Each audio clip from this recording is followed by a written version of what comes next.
시청자 여러분 안녕하십니까? BOE 모닝뉴스 시작합니다.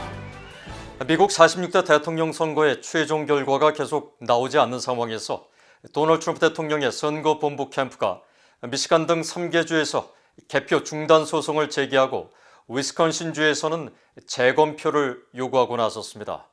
조 바이든 전 부통령은 승리를 확신하며 인수위원회 홈페이지를 개설하고 파리 기후협약 복귀 등을 선언했습니다. 함지아 기자가 먼저 보도합니다. 현재 공화당의 도널드 트럼프 대통령이 확보한 선거인단은 213명이고 민주당 조 바이든 전 부통령이 확보한 선거인단은 253명입니다. 바이든 후보의 대통령 당선 선거인단 270명 확보 가능성이 커지면서 트럼프 대통령 측은 4일 미시간과 펜실베니아, 조지아주에서 개표 중단 소송을 제기했습니다. 이 중 개표가 약 99% 이뤄진 미시간은 바이든 전 부통령이 2.8%포인트 차이로 사실상 승리했고 펜실베니아와 조지아는 트럼프 대통령이 앞서고 있지만 소송 제기 시점까지 바이든 전 부통령이 맹추격하는 양상을 보여온 곳으로 트럼프 대통령 선거본부 측은 투표용지 개표와 처리에 대한 투명성을 소송 이유로 들었습니다. 빌 스테피언 트럼프 대통령 측 선거대책본부장은 미시간과 펜실베니아 내 개표소에서 투표용지 개봉과 개표 과정을 참관하는 데 있어 주법이 보장한 의미 있는 접근권을 보장받지 못했다고 주장했습니다. 트럼프 대통령 측은 바이든 전 부통령이 약 0.6%포인트 차이로 승리를 확정지은 위스콘신 주에 대해서는 재검표를 요구했습니다. 이들 4개 주에 배정된 선거인단은 모두 62명으로 대통령 당선 요건인 270명 확보를 위해 박빙 승부를 펼치고 있는 두 후보의 승패를 좌우할 수 있습니다. 트럼프 대통령은 4일 새벽 연설에서 우편 투표 개표 등을 문제 삼으며 소송 가능성을 시사했었고 이후 트위터를 통해 자신이 이기던 곳에서 놀랄만한 투표용지 더미가 개표되면서 이 우위가 마법처럼 사라지기 시작했다고 주장했습니다. This is a major fraud in our nation. We want the law to be used in a proper manner. So we'll be going to the U.S. Supreme Court. We want all voting to stop. 반면 바이든 전 부통령은 승리를 확신하며 인수위원회 홈페이지를 신설했습니다.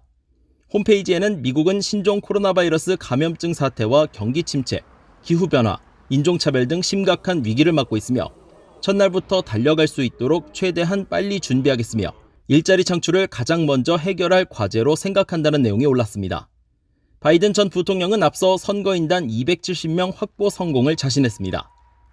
And now, after a long night of counting, it's clear that we're winning enough states to reach 270 electoral votes needed to win the presidency.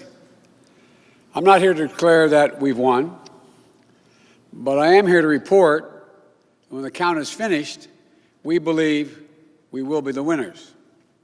바이든 후보는 또 트위터를 통해 트럼프 행정부가 탈퇴한 파리 기후협약에 복귀하겠다고 밝혔습니다.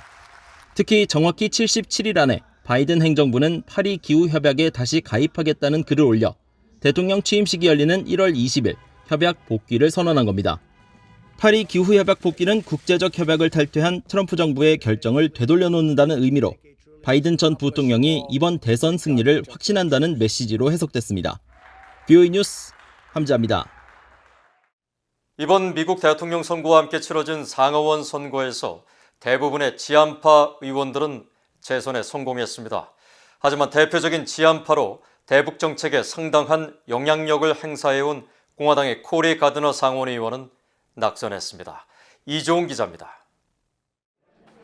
3일 실시된 미국 상하원 의원 선거에서 대표적인 지한파 인사인 공화당의 코리 가드너 상원 의원이 지역구인 콜로라도주에서 민주당 후보인 존 히켄루프 전 주지사에게 패해 재선에 실패했습니다.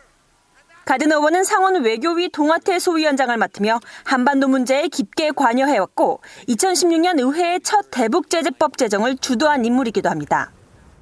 그러나 콜로라도주는 2014년 가드너 의원 당선 후 진보 성향 바람이 불면서 민주당이 상원 과반 탈환을 위해 총력을 기울인 곳입니다. 가드너 의원은 패배를 인정하며 지지자들에게 단합을 호소했습니다. And please understand, to all the people who supported our efforts tonight, that his success is Colorado's success. And our nation and our state need him to succeed. We need to be united together. 트럼프 대통령의 최측근이자 대표적인 대북 강경론자로 불리는 공화당의 린지 그레이엄 상원 의원은 사우스캐롤라이나주에서 민주당 후보의 강력한 도전을 받았지만 4선에 성공했습니다.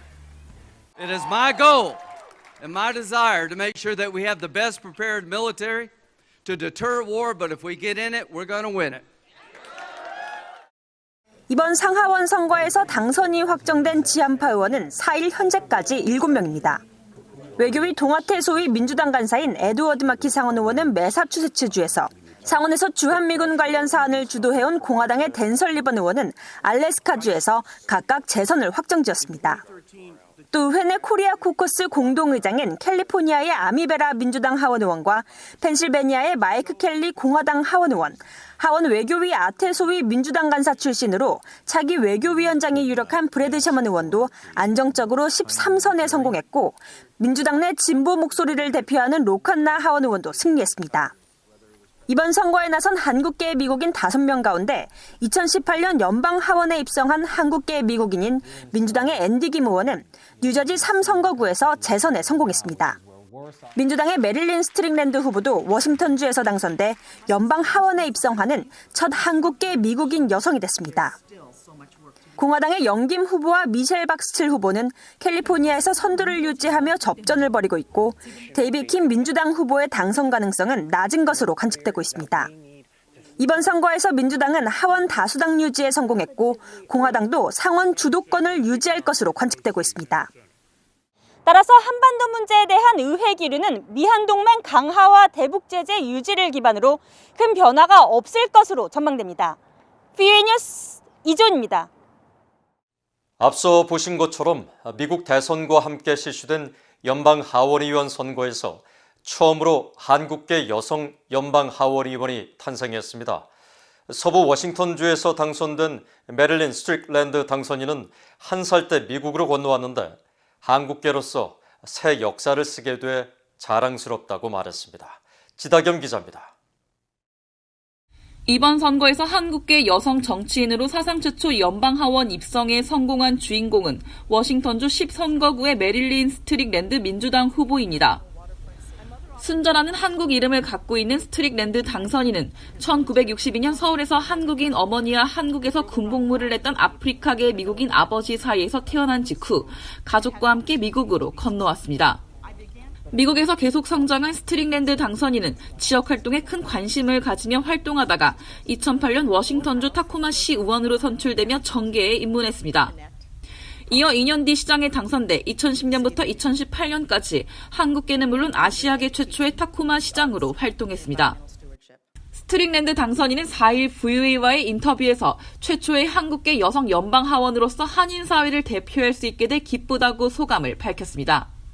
I am very proud that I am making history again as far as the significance of being the first Korean American woman in Congress.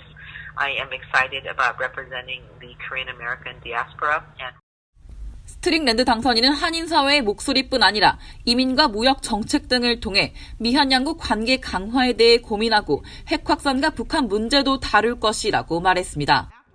또 미군의 한반도 주둔 이해는 중요하다면서 한반도 평화와 번영 증진을 위한 조치와 한반도 사안에 대한 의회 내 이해를 넓히는 데 역점을 두겠다는 뜻을 강조했습니다. but also understanding too that the presence of U.S. troops on the peninsula is very, very important because that is a geopolitical and national security issue that affects the entire Pacific. And so it's really a conversation about what do we do to promote peace and prosperity? How do we promote more understanding? 스트릭랜드 당선인은 그러면서 앞으로 같이 활동한 의원들과 함께 구성될 대표단을 이끌고 한국을 방문할 것이라며 그런 기회를 기대한다고 말했습니다. VOA 뉴스 지다겸입니다.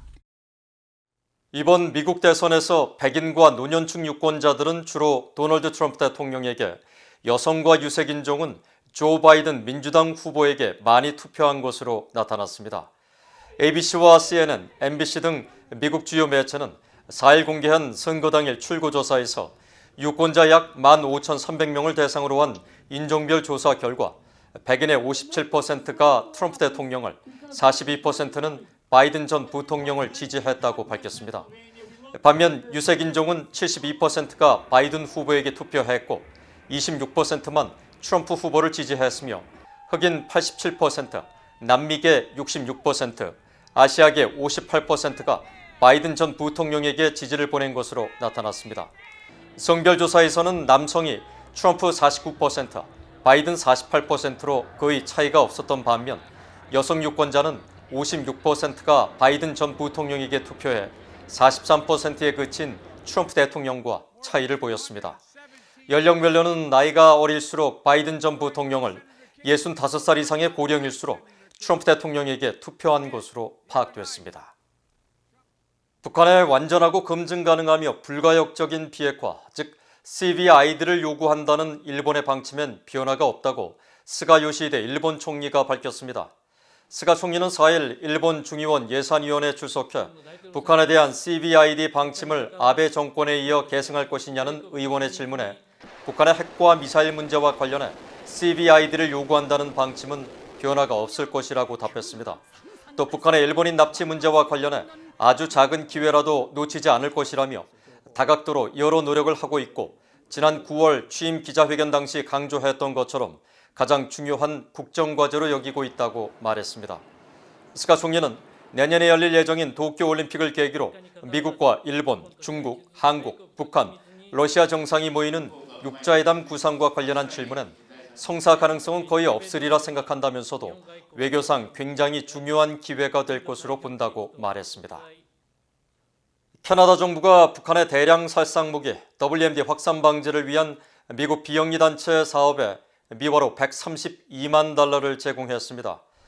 미국 버지니아주 알링턴에 본부를 둔 민간 연구단체 CRDF 글로벌은 최근 홈페이지에서 이같이 밝히고 캐나다 외교부가 북한과 관련한 불법 확산 활동을 감시하고 저지하는 협력국들의 역량 증진을 위해서 단체에 기금을 제공한 것으로 설명했다고 밝혔습니다. 캐나다 외교부의 크리스 그라우트 해관보 프로젝트 담당자는 재단 홈페이지를 통해 북한의 대량 살상 무기 확산 방지를 위한 유엔 안보리 대북 제재 결의 이행을 강화하는 CRDF 글로벌의 활동에 협력하게 돼 기쁘다고 밝혔습니다. CRDF 글로벌은 이번 기금이 아프리카와 중동 국가들에서 사법당국과 금융기관, 수출회사들이 북한과 관련된 불법 무기, 금융거래를 적발하고 대북 제재 결의를 준수하도록 돕는 데 사용될 것이라고 밝혔습니다. 이상으로 BOE 모닝 뉴스를 마칩니다. 시청해주신 여러분 고맙습니다.